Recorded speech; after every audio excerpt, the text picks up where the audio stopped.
წმინდათა შორის განსაკუთრებული ადგილი უკავია წმინდა ნიკოლოზ მღვდელმთავარს.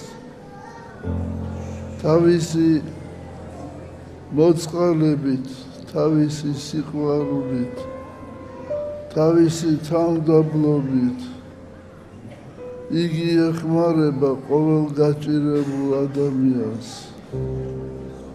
წმინდა ნიკოლოზ მღვდელმთავარზე წერია საგალობელში, რომ როგორც არის სახელი შენი, ისეთია ცხოვრება შენი.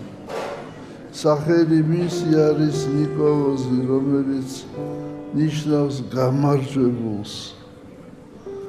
ბედნიერია ის ადამიანი, რომელიც იმარჯვებს თავის თავზე, თავის